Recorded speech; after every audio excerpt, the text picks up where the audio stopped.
Bismillahirrahmanirrahim. Alhamdulillahirabbil alamin. Wassalatu wassalamu ala asyrafil mursalin nabiyina Muhammadin wa ala alihi wa sahbihi wa man tabi'ahum bi ihsanin ila yaumiddin. Amma ba'd. Ayyuhal akhwatul akhawat, jamaah semua yang dirahmati Allah Azza wa Jal.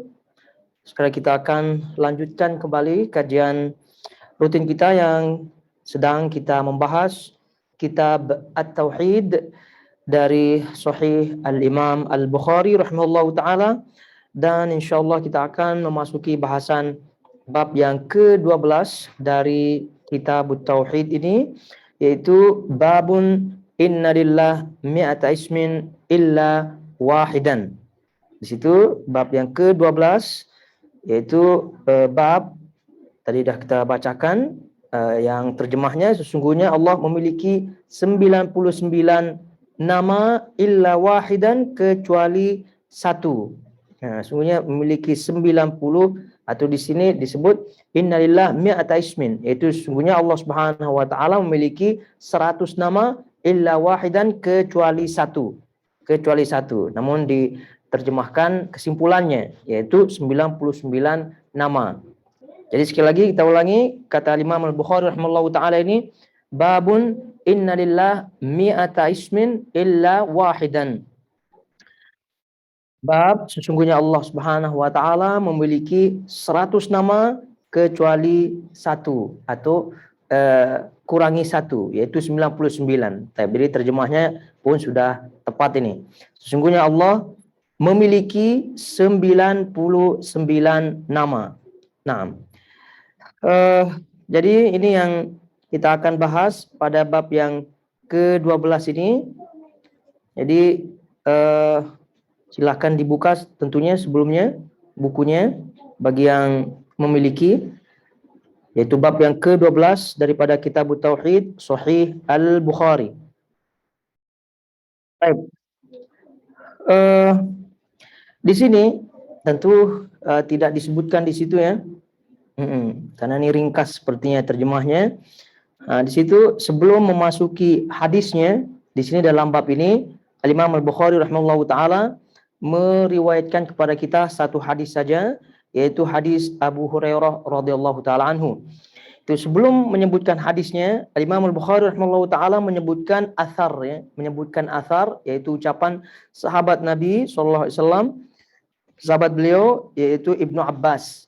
Jadi Al-Imam Al-Bukhari meriwayatkan athar daripada Ibnu Abbas. Jadi biasanya kalau ucapan Nabi itu disebut hadis, kalau ucapan sahabat disebut biasanya athar.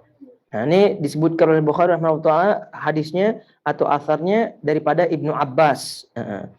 Ibnu Abbas, namun disebutkan dalam sanadnya fihi inqita, ya, dalam sanadnya ada inqita, ada terputus sanad.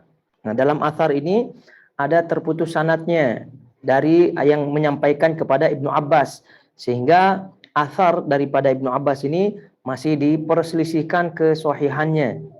Namun tidak ada yang dhaif daripada Sahih Bukhari. Kan Sahih Bukhari adalah kitab yang paling sahih. Kita jawab atau dijawab oleh para ulama, yang dimaksud adalah hadisnya ya, hadisnya. Adapun atharnya atau ucapan-ucapan sahabat atau ucapan tabi'in itu tidak menjadi poin. Maksudnya tidak menjadi bahasanya. Jadi yang hadis-hadisnya ya semuanya sahih.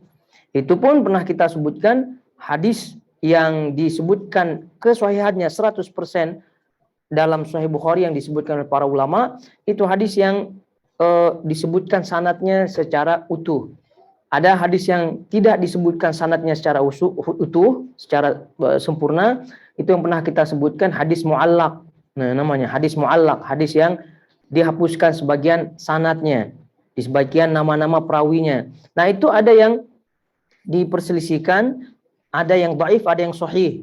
Nah, itu pun tidak menjadi bagian daripada poin yang disebut oleh para ulama kesahihan Sahih Bukhari. Ini harus perlu diketahui supaya tidak tidak menjadi salah paham. Karena sebagian para ulama ada yang menyebutkan, oh ini hadis Sahih Bukhari dhaif. Oh, kenapa dia dhaifkan Sahih Bukhari? Dia tidak paham yang mana satu kan? Mungkin hadis yang muallak, karena tidak semua hadis muallak yang tadi dipotong-potong sanadnya oleh Imam Bukhari yang dihapus tidak semua sahih. Tapi kebanyakannya sahih. Kemudian asarnya yang tadi kita sebutkan, asarnya. Ya tadi ini kan asar bukan hadis, itu tidak. Jadi oleh karena itu ya boleh sahih, boleh dhaif. Jadi itu tidak menjadi poin yang fokuskan oleh Imam Al-Bukhari rahimahullahu taala. Karena itu hadis-hadisnya, kalau semua hadis yang lengkap disebutkan riwayat-riwayatnya, itu semua sahih semua dan itu tidak dipermasalahkan. Ada juga yang dhaifkan oleh fulan, Syekh fulan, misalnya Syekh Albani, misalnya. Dia tidak paham yang disahihkan, yang diteliti itu bukan Sahih Bukhari, di kitab yang lain, karena kitab yang lain tidak sama. Imam Bukhari rahimahullah taala memiliki kitab banyak atau tidak. Nah, dalam dalam mensyaratkan sahihnya, itu ketat sekali. Tapi kalau kitab-kitab lainnya agak longgar-longgar sedikit lah. Jadi karena kelonggaran-kelonggaran itu ada celah di situ, kedhaifannya dan seterusnya, dan itu yang diteliti belakangan oleh para ulama, dan itu yang diklarifikasikan sebagai ada yang sahih, ada yang dhaif. Misal kitab Adabul Mufrad, itu banyak, ada Adabul Mufrad sahih, Adabul Mufrad dhaif, Adabul Mufrad yang ditulis oleh Syekh Al-Albani rahimahullahu taala. Ala kulli hal, ini bab yang ke-12 yang disebut oleh Imam Al-Bukhari rahimahullahu taala kaitannya dengan nama Allah Subhanahu wa taala yang 99. Namun tentunya poin yang disampaikan oleh Imam Al-Bukhari sebagaimana yang disebutkan oleh sebagian syurah, sebagian pensyarah hadis bab ini, bahwa Imam Al-Bukhari ingin menyampaikan kepada kita, menetapkan bahwasanya wajib meyakini bahwasanya Allah Subhanahu wa taala memiliki nama-nama dan sekaligus sifat-sifat yang husna, yang mulia, yang tinggi, yang sempurna. Nah, itu poinnya. Adapun apakah nama Allah Subhanahu wa taala benar-benar 99 atau tidak, ini bahasan lain. Bahasan lain. Di situ khilaf di kalangan para ulama, namun jumhur ulama, dan ini yang sahih tentunya, bahwasanya Allah Subhanahu wa taala nama-namanya tidak dibatasi. Nama-namanya tidak dibatasi dengan bilangan-bilangan tertentu. Baik.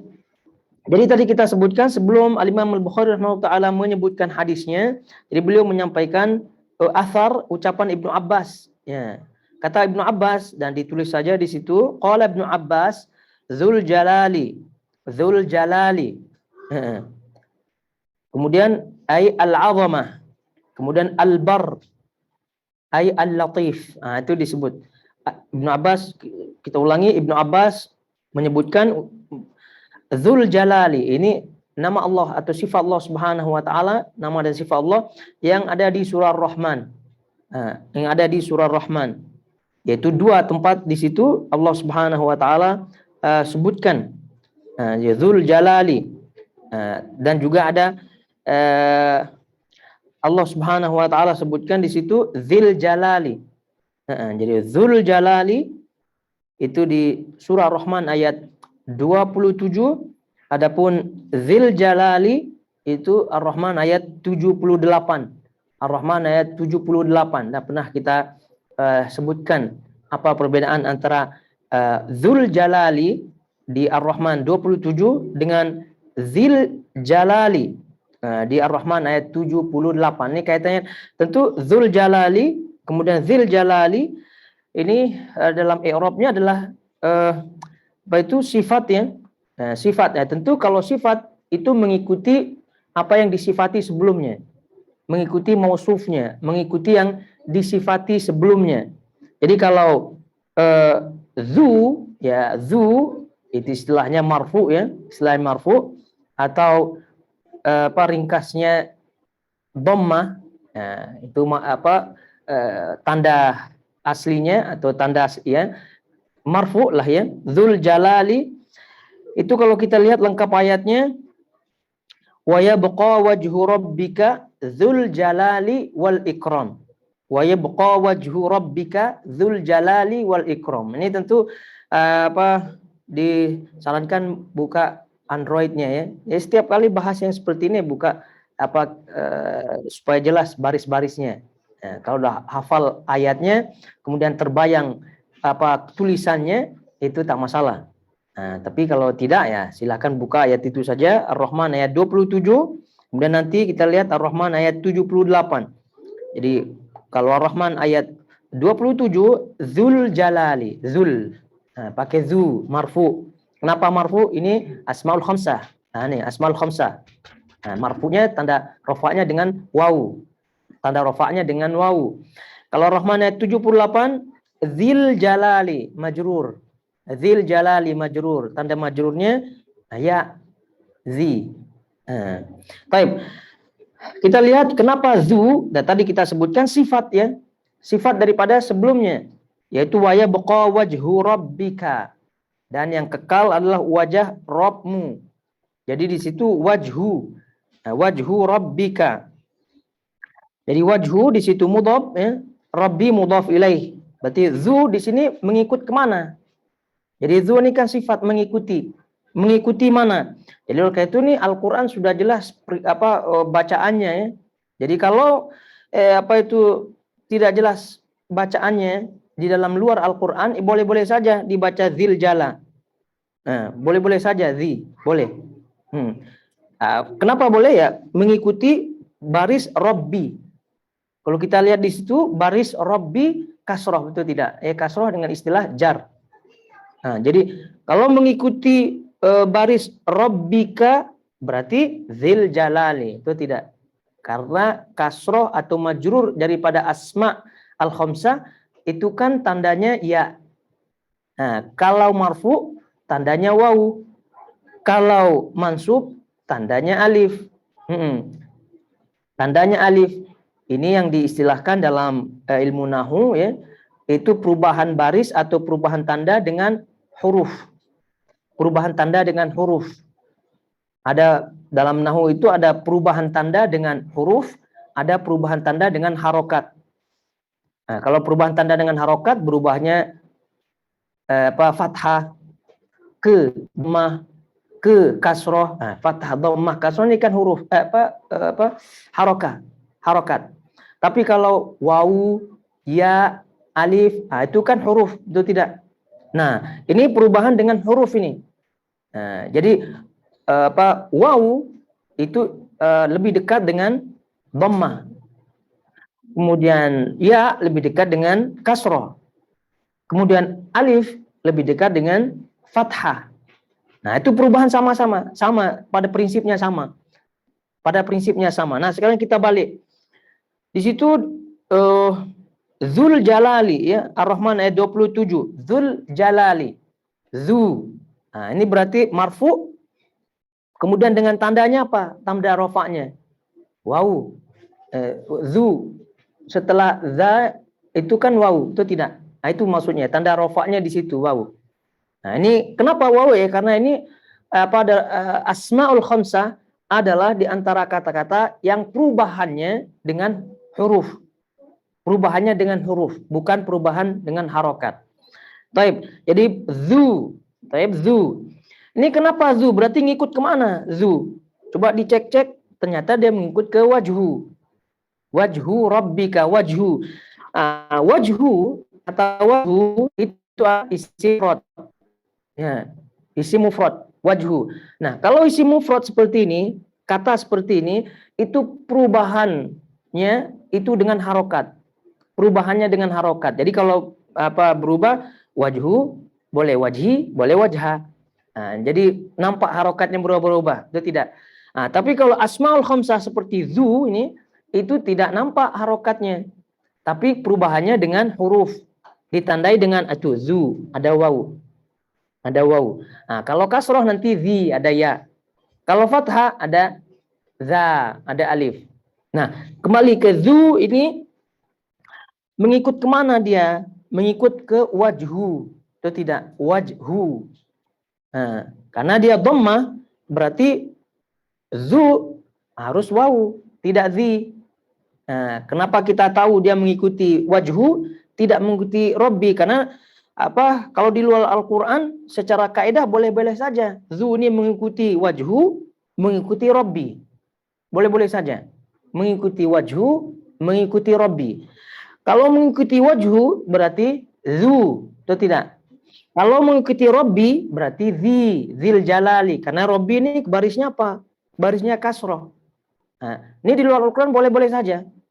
Tapi kan ini Al-Quran sudah jelas periwayatan kiroatnya, begitu kan? Periwayatan riwayat, kemudian turuk bacaan-bacaannya sudah jelas. Nah, jadi kita mengikut saja. Kalau sudah demikian maka tinggal kita ambil, sudah jelas. Berarti dia mengikuti wajhu ini. Nah, berarti wa yabqa wajhu rabbika dzul jalali. Nah, dzul jalali berarti yang dzul jalal, yang memiliki kemuliaan, dzul jalal itu memiliki, maknanya adalah yang memiliki kemuliaan. Siapa yang memiliki kemuliaan di sini? Wajah Allah Subhanahu wa taala. Wajhu rabbika, wajah Allah Subhanahu wa taala. Maka disebut dzu, yaitu mengikuti baris wajhu. Oke, paham ya? Ini kemudian Ar-Rahman ayat 78 pula sekarang. Ar-Rahman ayat 78. Poin langsung ke Dzul Jalal. Ini zu atau zi? Zi. Berarti kalau zi itu pakai apa itu? Ya, atau tidak? Nah, tadi kita sebutkan ini perubahannya adalah perubahan huruf.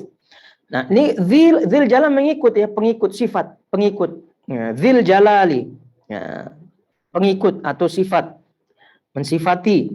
Nah, jadi kalau zi kira-kira dia ikut mana? Rabbi. Nah, jelas. Kenapa tidak ikut ismu? Boleh-boleh saja. Tabarakasmu rabbika. Nah, kalau tadi wajhu rabbika kan kita pilih wajhu. Ya, kenapa tidak ismu di sini? Kalau di luar bahasa Arab boleh-boleh saja. Tadi kita sebutkan kan. Tapi ini Al-Quran dah jelas periwayatannya. Dari turun-menurun dari Jibril, kemudian ke Nabi, kemudian ke sahabat, sampai imam-imam qiraat, sampai kita-kita nih. Zil jalali. Sebab itu kita mengikuti. Karena kalau udah bacaannya zi, berarti dah confirm. Dia ngikuti Rabbi. Berarti ini sifat untuk apa? Sifat Rabb. Bukan sifat ismu Rabb. Begitu. Jadi sudah jelas ya. Ini dia. Jadi Dzul Jalali, ini ucapan Ibnu Abbas ya, kita ulangi asar Ibnu Abbas. Jadi sudah jelas. Tadi Dzul Jalali yang memiliki kemuliaan. Nah, cuma dalam ayat tadi Ar-Rahman 27 yang disifati kemuliaan adalah wajah Allah Subhanahu wa taala. Kemudian yang Ar-Rahman 78 yang disifati sebagai yang memiliki kemuliaan adalah Rabb, Allah Subhanahu wa taala. Rabb Jalla wa Ala. Taib.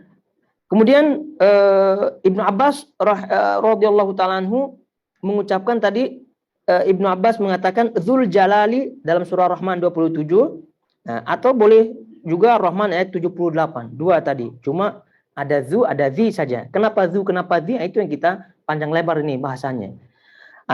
Tafsir Ibnu Abbas mengatakan al-azamah, yaitu keagungan.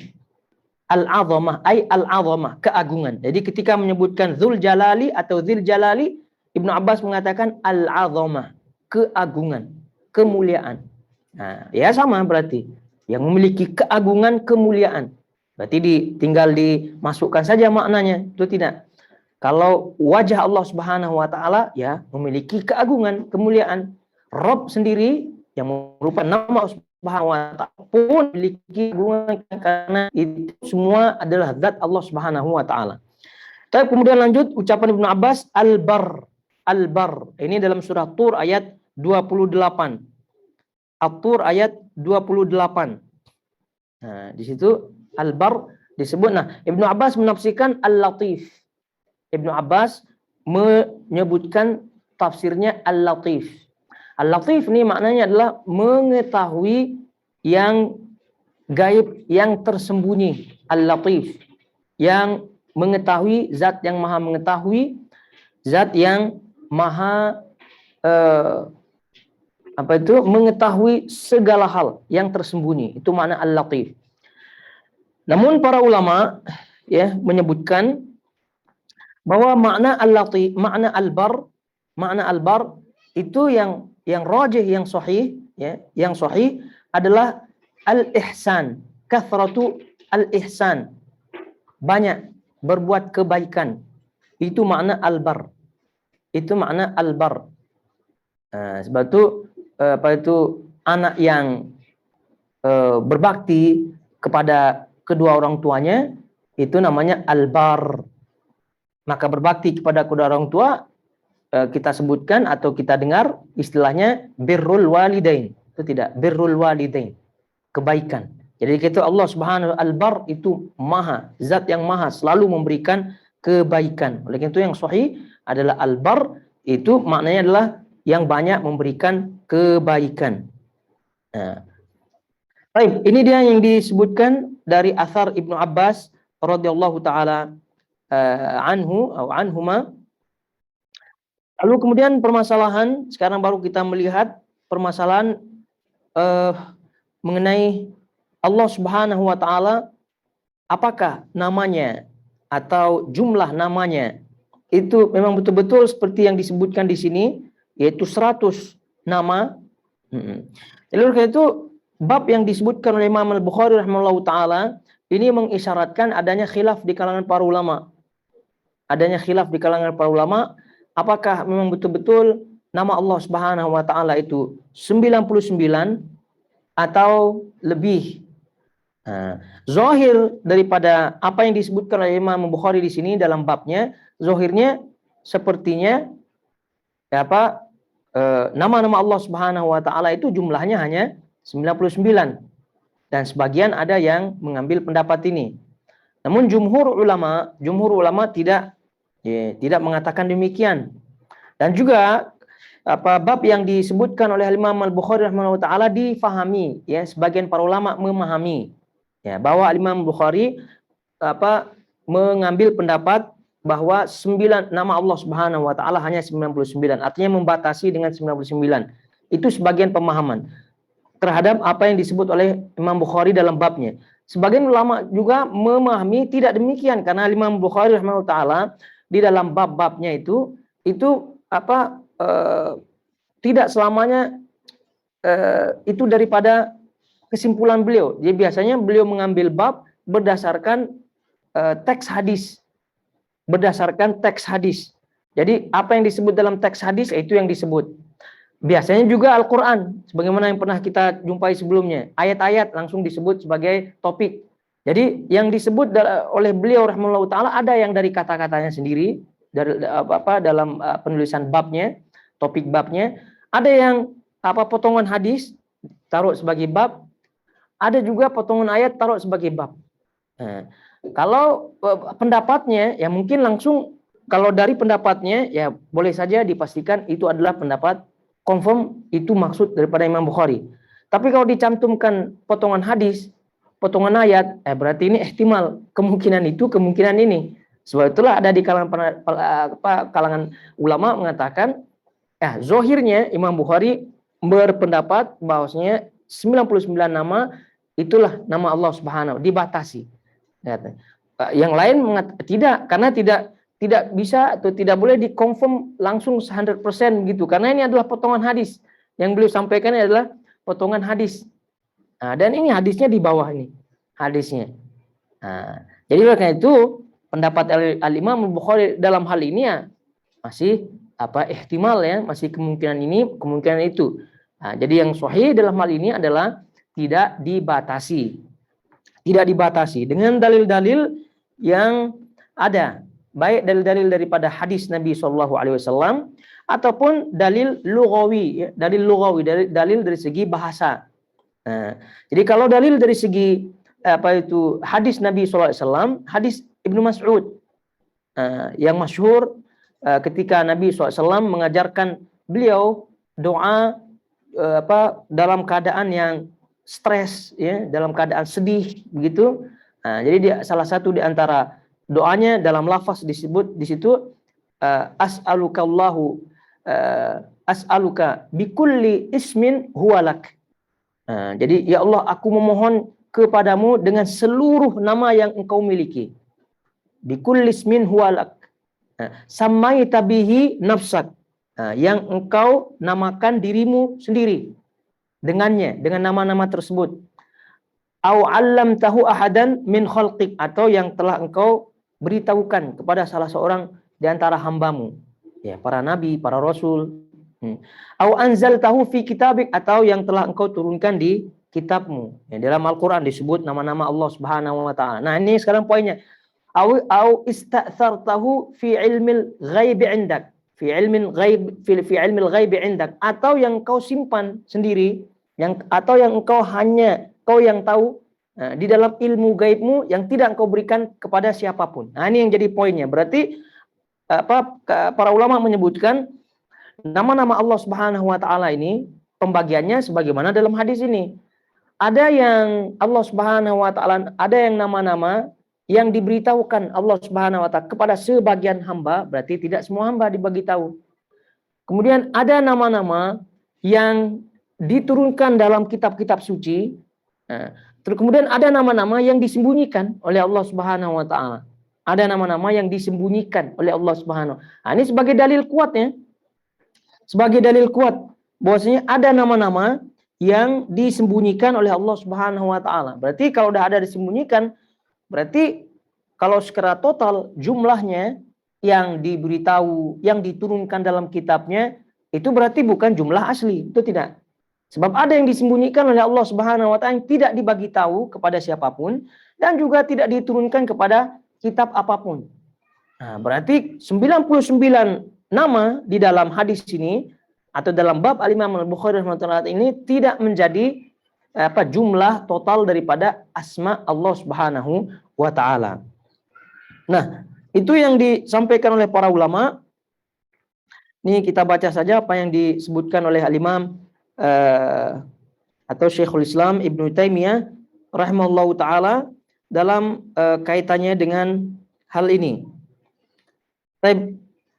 Dan ini juga yang disampaikan sebelumnya oleh Imam Ibnu Katsir rahimahullahu taala dan juga Ibnu Qayyim rahimahullahu taala dan juga jumhur tadi kita sebutkan. Majoriti ulama menyampaikan bahwa nama Allah Subhanahu wa taala itu tidak terbatas dengan batasan atau bilangan tertentu saja.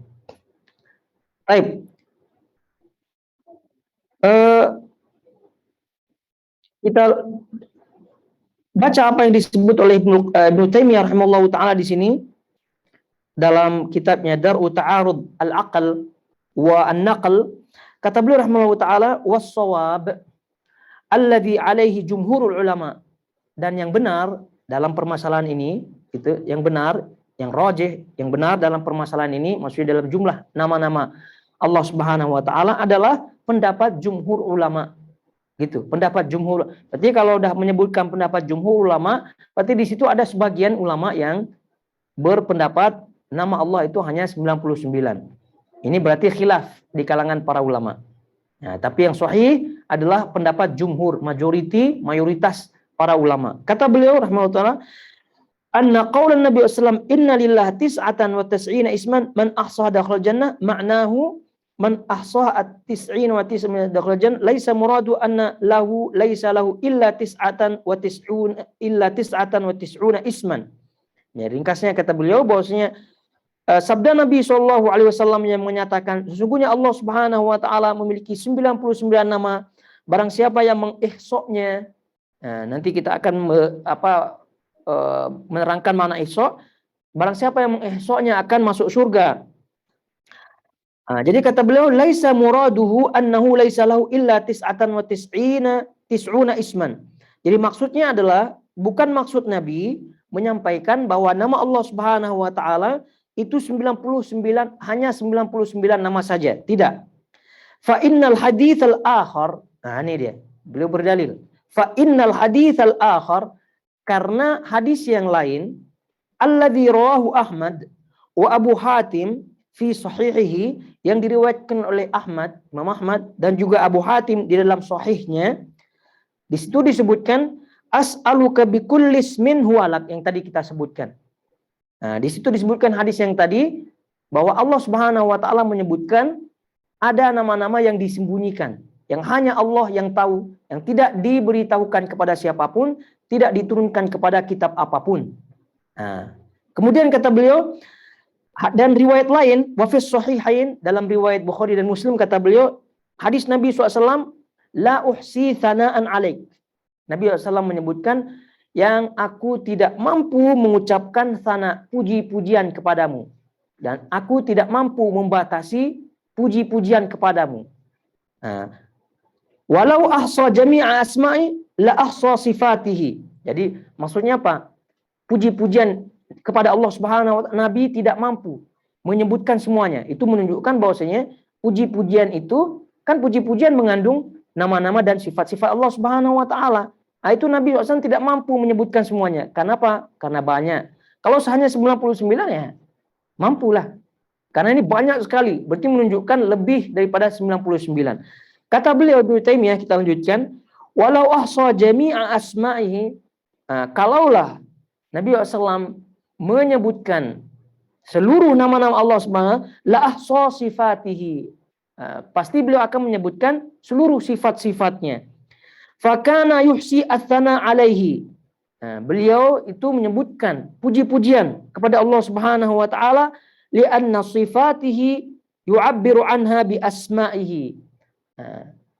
Jadi karena sifat-sifat Allah Subhanahu wa Ta'ala itu menggambarkan nama-nama Allah Subhanahu, menunjukkan nama-nama Allah Subhanahu wa Ta'ala.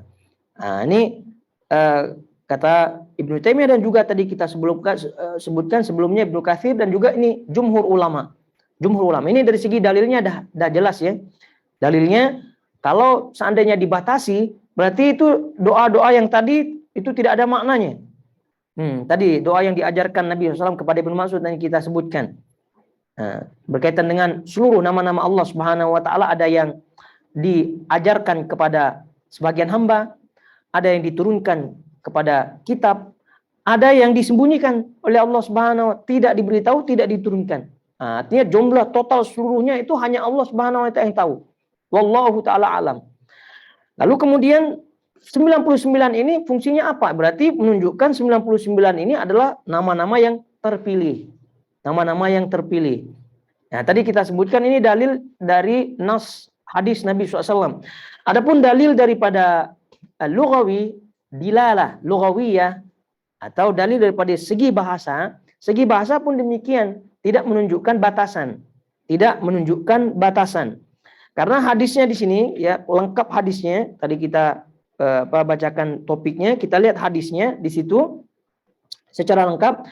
Innalillaha tis'atan wa tis'ina isman mi'atan illa wahidan man ahsaha dakhalal jannah. Sesungguhnya Allah mempunyai 99 nama, 100 kurang 1. Ya, 99. Siapa yang mengihsoknya, maka ia masuk surga. Maka ia masuk surga. Siapa yang mengihsoknya, maka ia masuk surga. Ini kata para ulama bahwa ini hadis bersifat umum, ya. Kemudian dalam teks yang sama ini dikhususkan. Pengkhususannya mana? Pengkhususannya dalam istilahnya taqyid, ya, mutlak dan muqayyad ada di istilahnya. Ada yang secara global, ada yang khususkan daripada yang global tadi. Pengkhususannya mana? Pengkhususannya pada kalimat man ahsaha dakhalal jannah. Man ahsaha. Itu barang siapa yang mengihsoknya. Siapa saja yang mengihsoknya.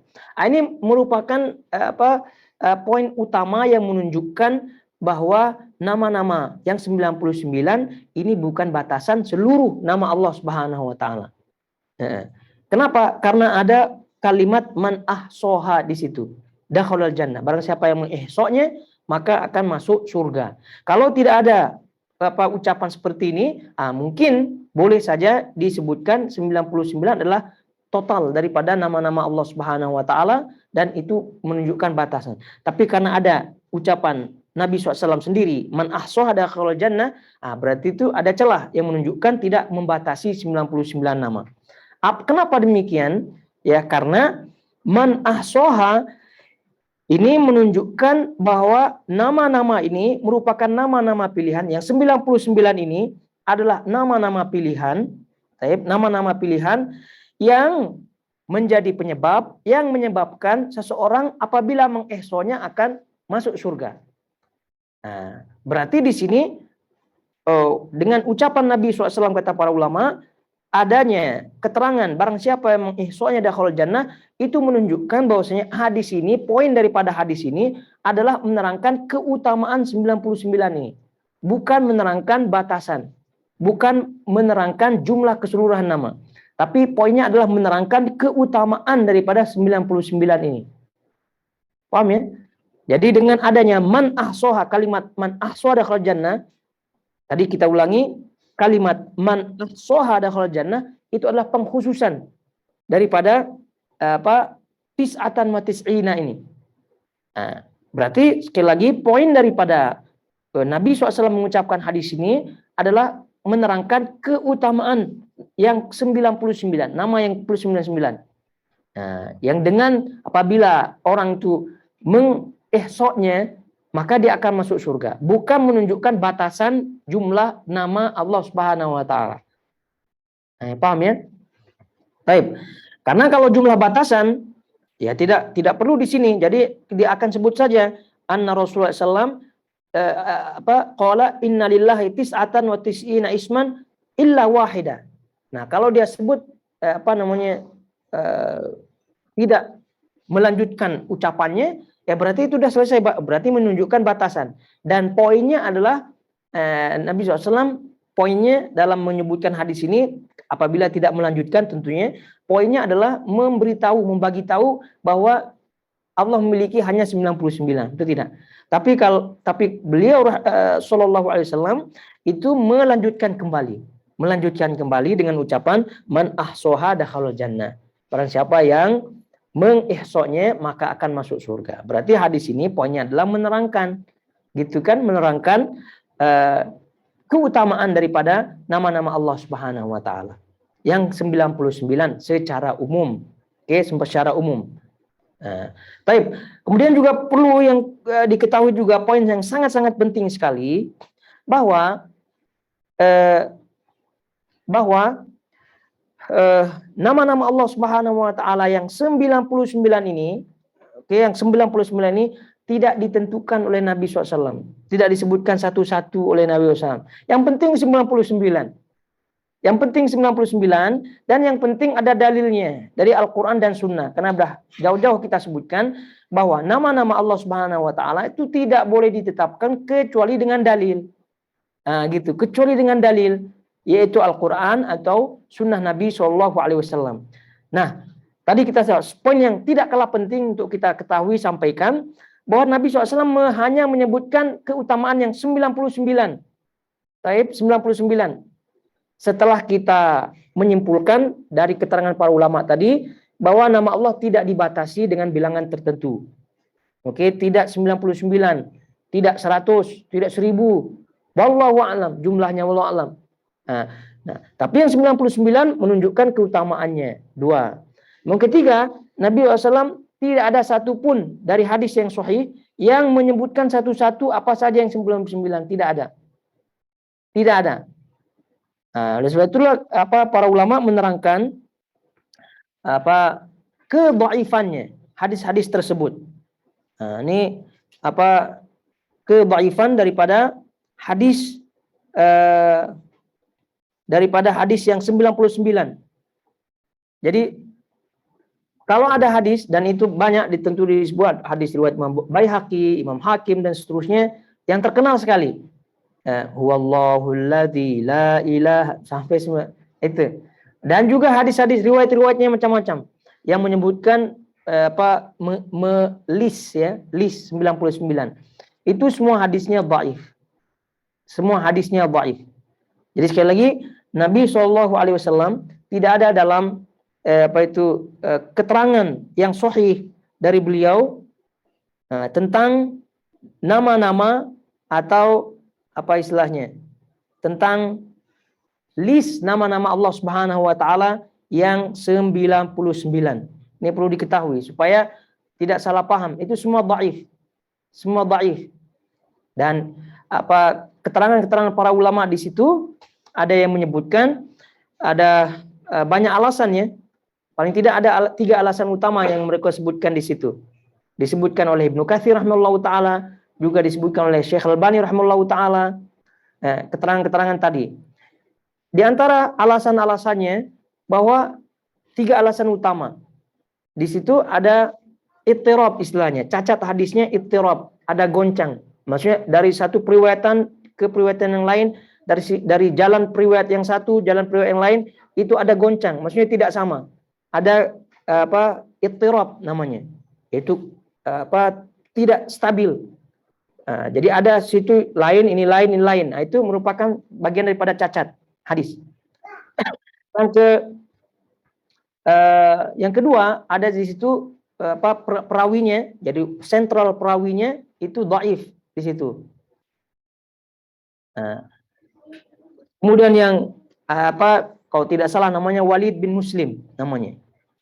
Nah, itu sentral perawinya di situ dhaif. Yang ketiga adalah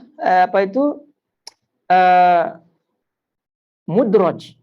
Mudraj maknanya list nama-nama hadis, list nama-nama Allah Subhanahu wa taala yang 99 itu bukan daripada lafaz Nabi, tapi lafaz daripada tambahan daripada perawi-perawi yang lain. Itu namanya mudraj, yaitu tambahan lafaz dari perawi, bukan tambahan lafaz daripada Nabi. Nah, kebanyakan para ulama menyebutkan, ya ketika menyebutkan dhaif tentunya, jadi mereka kebanyakan menyebutkan nama atau list nama yang 99 itu mudraj. Itu bukan dari Nabi, tapi daripada perawi. Berarti kalau udah daripada perawi itu bukan lafaz nabawi. Jadi karena itu tidak boleh disandarkan list nama-nama Allah Subhanahu wa taala yang 99 itu dari Nabi SAW, tidak. Jadi sudah kita sebutkan confirm hadisnya dhaif. Terus siapa yang taruh di situ? Ya, tadi kita sebutkan sebagian perawi yang mengelis nama-nama Allah Subhanahu wa taala. So itulah listnya itu ada yang menyebutkan ini, menyebutkan itu, maksudnya tidak berurutan sama urutannya. Ya, dalam periwayatan Imam Tirmidzi misalnya, tidak sama dengan periwayatan Imam Hakim dan seterusnya. Ya, tapi yang masyhur yang kita dengarkan itu nyanyian itu, nasyid itu, wallahul ladzi la ilaha illa, sampai ada di mushaf Quran biasanya itu nama-nama Allah. Itu kan list nama-nama Allah yang 99. Nah, sekali lagi bahwa list yang 99 itu tidak ada hadis yang sahih di situ. Nah, Nabi SAW hanya menyebutkan 99 saja. 99 saja. Mana yang 99 ya terserah. Yang tadi kita sebutkan jumlahnya banyak sekali. Ya bahkan ada yang tidak ada di 99 Asmaul Husna yang di di mushaf di Quran atau di nasyid tadi. Banyak yang tidak ada. Nah, jadi sekali lagi yang penting 99. Ini menunjukkan bahwa 99 ini umum ya, 99 ini umum. Kemudian juga tadi sudah kita sebutkan dalilnya dari segi bahasa, bahwasanya yang mengkhususkan ini adalah kalimat man ahsa dakhal jannah. Kemudian dari segi makna bahasa juga yang lain yang sering juga kita disampaikan oleh para ulama atau juga para ustadz, bahwa apabila orang mengatakan, begitu orang yang mengatakan, ya contohlah ini banyak kitab ini. Nah, jadi kita sebutkan saya ada 99 kitab untuk saya siapkan sebagai hadiah. Gitu kan? Nah, saya ada 99 kitab untuk saya hadiahkan. Nah, lagi kalau boleh tidak kesimpulannya berarti saya memiliki 99 kitab. Itu kesimpulan benar apa tidak agak-agak? Tidak benar. Ya, tidak benar. Yang benar adalah menunjukkan kitab-kitab ini adalah pilihan ya untuk yang saya hadiahkan. Tapi kalau kesimpulan bahwa saya hanya memiliki 99 kitab, ya tidaklah demikian. Ya, karena kalau saya hanya memiliki 99 kitab, lalu saya hadiahkan semua, terus saya punya kitab mana? Habis kitabnya. Nah, jadi sekali lagi ini kesimpulan harus betul-betul difahami. Jadi sekiaskan juga dengan sedekah. Saya ada 5 rial hari ini untuk saya sedekahkan. Berarti apakah kita simpulkan orang ini hanya memiliki duit 5 rial saja?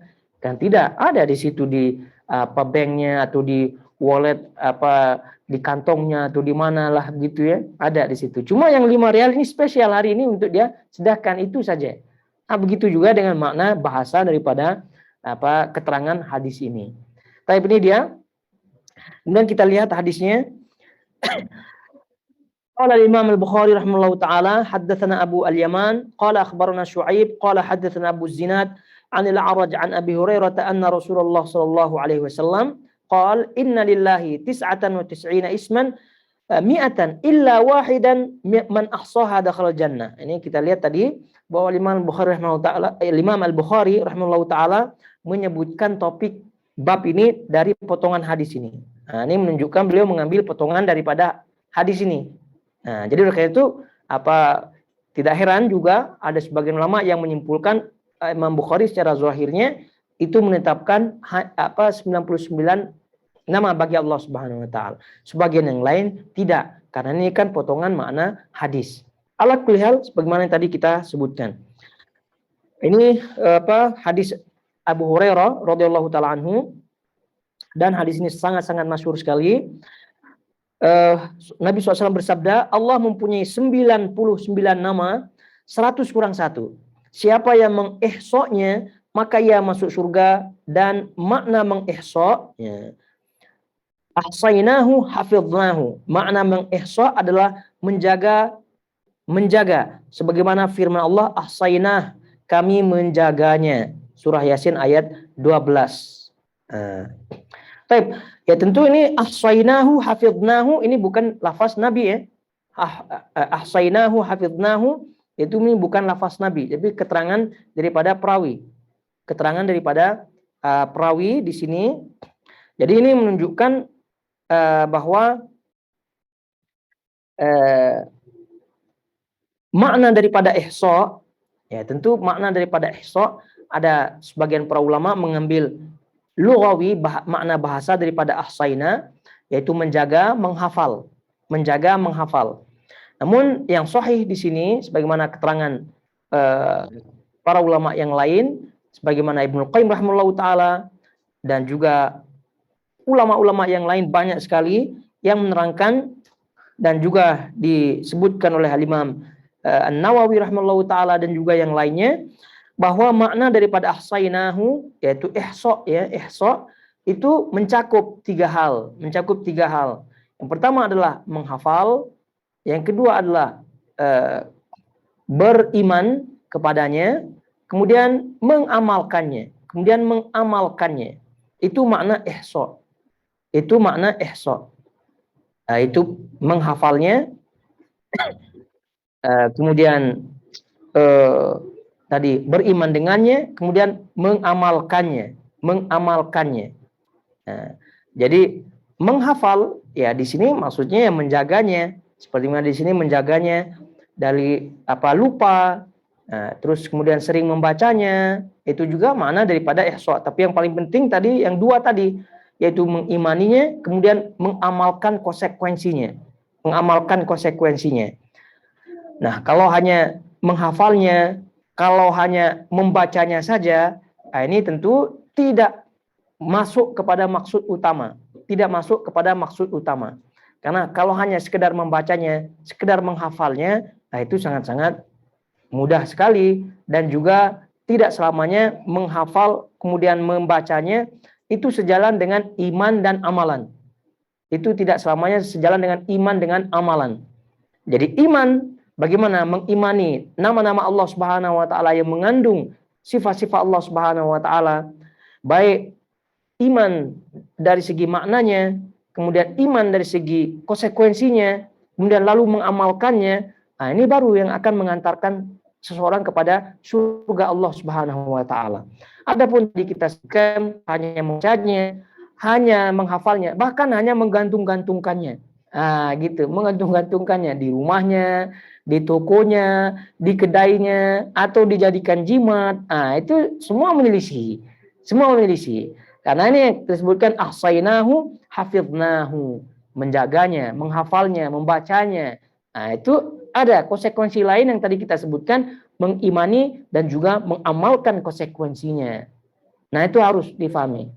Nah, poin-poin yang tadi kita sebutkan itu harus betul-betul dicatat, kemudian difahami supaya tidak salah paham. Karena kalau tidak dibahas secara rinci, itu banyak salah paham. Jadi membaca hadis ini lalu kemudian salah paham tadi, membatasi jumlah nama Allah 99. Salah paham, wah berarti nama-nama Allah ini yang ada listnya itu tadi kita sebutkan listnya, hadisnya dhaif, listnya bukan main, buat kaligrafi, kemudian ini ada keyakinan-keyakinan tertentu. Nah, itu gara-gara salah paham. Nah, padahal pemahamannya sangat-sangat simpel, tinggal kita mengamalkannya. Nah, jadi 99 tadi kita ulangi umum ya. Di mana saja kita mendapatkannya, keterangan para ulama yang sesuai dengan dalil Al-Quran dan Sunnah, itu sebagai nama Allah sudah dicatat 1, 2, tidak semestinya berurutan dengan nama list. Tidak semestinya sama exactly dengan yang di list. Yang jelas sudah ada dalilnya. Kemudian 99 tidak ada. Ada itu dia. Masuk juga dalam hadis ini. Nah, begitu. Nah, jadi sekali lagi jangan salah paham 99 nama Allah. Jadi sampai tadi dijadikan azimat. Dijadikan gantung, terus nasidnya yang tadi luar biasa semangatnya, ya udahlah pada dirinya suka nasid, tapi nasid yang ini sepertinya nasid spesial, nasid Asma al-Husna. Itu semua adalah keyakinan-keyakinan yang berdasarkan keterangan yang keliru. Nah, jadi yang paling penting sekali lagi itu membaca, mengimani, mengamalkan. Bagaimana mendapatkan iman yang lurus tentang asma dan sifat Allah Subhanahu wa taala? Ya lagi-lagi belajar. Ya kalau tidak belajar ya mustahil akan mendapatkan keimanan. Jadi iman itu tentu disertai dengan ilmu. Kalau iman saja tanpa ada ilmu, ya bisa jadi, boleh jadi imannya keliru. Dan betapa banyak keimanan-keimanan yang keliru, keyakinan-keyakinan keliru gara-gara kejahilan, gara-gara tidak memiliki ilmu. Jadi harus memiliki ilmu. Sebab itulah banyak di antara para ulama yang menulis kitab-kitab tentang asma Allah Subhanahu wa taala. Banyak yang menulis keterangan fikih Asmaul Husna. Banyak keterangan para ulama tentang Asmaul Husna Allah Subhanahu. Di situ diterangkan. Ada juga yang menulis kitab khusus nama-nama Allah Subhanahu wa taala sekaligus syarahnya, dan itu kebanyakan lebih daripada 99. Belum lagi kitab-kitab yang khusus tentang asma Allah Subhanahu wa taala. Itu lebih banyak lagi karena nama-nama tentu lebih banyak daripada sifat-sifat Allah, lebih banyak daripada nama-nama.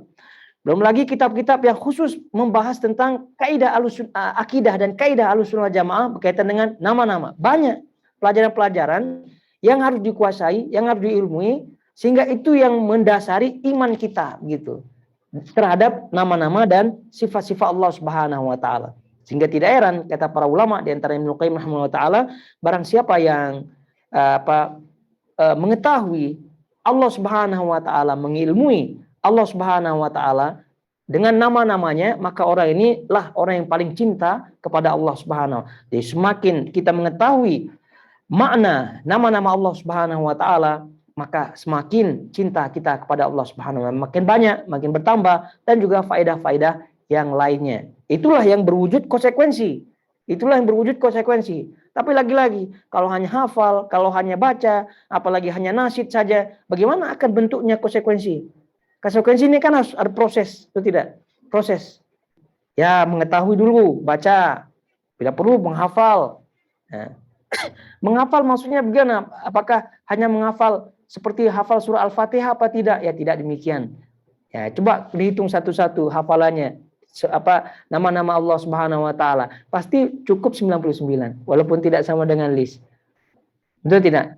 Nah, coba list Al-Ghafur, Al-Bar, semua itu nanti lama-lama 99 karena sudah banyak sering kita dengar, betul tidak? Itu juga bagian daripada menghafal. Jadi keliru juga pemahamannya. Menghafal 99 sudah list. Maka kita sebutkan di awal list itu dhaif. Ya, tidak daripada Nabi SAW. Jadi semua nama-nama Allah Subhanahu wa taala yang penting 99 masuk dalam hadis ini. Nah, jika kalau sering mengkaji nama-nama Allah Subhanahu wa taala, berkenalan dengan kajian-kajian bahasan tersebut, maka insya Allah ini aman. Ya, karena walaupun tidak sesuai dengan list tadi. Nah, baik. Yang penting 3 poin yang tadi kita sebutkan itu adalah makna ihsa, yaitu membacanya, menghafalnya, mengetahuinya, mengimani dan menjalankan konsekuensinya. Kalau tidak, ya surga Allah Subhanahu wa taala itu mahal. Gitu kan? Takkan sampai baca-baca nasyid-nasyid habis itu masuk surga. Dan nanti di hadapan Allah, ya Allah ini kan hadisnya engkau begini hadisnya, man ahsada dakhala jannah, yaitu menghafalnya. Kan saya udah hafal. Tapi kan masalahnya konsekuensinya. Ya semua ada konsekuensi. Baik. Akhwatul akhwat jamaah semua yang dirahmati Allah Azza wa Jalla, kiranya sampai di sini untuk bab ini, dan insyaallah kita akan lanjut nanti atau berikutnya pada bab berikutnya, bab yang ke-12 masih kaitannya dengan asma Allah Subhanahu wa taala. Barakallahu fikum jami'an wa sallallahu ala nabiyina Muhammad wa ala alihi wa sahbihi ajmain. Kita lihat di sini ada pertanyaan ya. Sering sekali pada akhir ayat-ayat perintah dan larangan dalam Al-Quran, Allah mengakhiri dengan nama dan sifatnya. Apakah ini bisa diartikan bahwa semua amal perbuatan kita tujuannya utamanya untuk mengakui, meyakini nama dan sifatnya dengan dibuktikan perbuatan kita? Naam, sahih. Kesimpulan ini sahih. Nah, jadi kesimpulan ini sahih. Seringkali kita membaca ayat-ayat, baik itu perintah, baik itu larangan, atau cerita-cerita, ya, kisah-kisah Nabi ataupun kisah-kisah orang-orang yang dilaknat oleh Allah Subhanahu wa taala. Seringkali kita menjumpai nama Allah Subhanahu wa huwal azizul hakim, wal ghafurur rahim. Gitu. Wa huwar raufur rahim. Itu seringkali diakhiri oleh nama-nama Allah Subhanahu wa taala. Boleh tidak? Apakah ini diartikan bahwa semua amal perbuatan kita, nah kalau kita tambah tadi semua kisah-kisah tersebut, itu tujuan utamanya untuk mengakui, meyakini nama dan sifatnya dengan dibuktikan perbuatannya? Naam, sahih. Nah, itu diartikan, itu menunjukkan bahwasanya Allah Subhanahu wa taala ingin kepada kita untuk mengakui, meyakini nama-namanya, kemudian dibuktikan dengan amalan-amalan tersebut, begitu. Ada perintah, ada larangan. Kemudian Allah mengakhiri dengan nama-namanya. Itu menunjukkan bahwa kita mesti tadi mengihsoknya. Itulah makna mengihsok. Ya, seringkali baca Al-Quran, wa huwal ghafurur rahim, wa huwar razzaq, wa huwal azizul ghafur, dzuntiqam, dan semua daripada nama-nama dan sifat-sifatnya itu menunjukkan kita harus meyakini, kemudian menjalankan konsekuensinya. Apa perintahnya itu konsekuensinya, apa larangannya itu konsekuensinya. Nah, tapi kalau hafalan list 99 nama itu saja yang difokuskan, bahkan lebih fokus itu daripada membaca Quran kadang-kadang. Ya. Kemudian ada juga sebagian orang yang mengkhususkan amalan, gitu ya, membaca malam tertentu ini, gitu kan, zikir tertentu ini, 99 ini, itu keliru semua. Keliru dari banyak sisi kelirunya. Nah, kalau tadi mengikuti penjelasan tadi udah jelas kekeliruannya. Dah satu dhaif lah listnya. Dari mana tahu? Ini 99 itu listnya. Itu saja listnya. Yang penting 99 itu udah keliru dah. Mengkhususkan sesuatu yang tidak pernah dikhususkan oleh Nabi, dah keliru dah. Kemudian memaknanya pun keliru. Bukan itu saja maknanya, tapi maknanya adalah mengimani, kemudian menjalankan konsekuensinya. Dibuktikan tadi kalau membaca Al-Quran, perintah dan larangan seringkali ya di ujungnya itu tadi nama-nama Allah dan sifat-sifatnya. Itu menunjukkan bagaimana kita harus mengimani dan juga kita harus berkonsekuensi. Kalau ada perintah ya jalankan perintah. Kalau ada larangannya jauhi larangan. Kalau ada kisah baik ikuti, kisah buruk jauhi. Itu punya konsekuensi daripada nama-nama Allah Subhanahu wa taala. Baik, ini saja. Nah, tidak ada yang lain. Barakallahu fikum semuanya. Wa subhanakallahumma wa bihamdik asyhadu an la ilaha illa anta astaghfiruka wa atubu ilaik. Wassalamualaikum warahmatullahi wabarakatuh.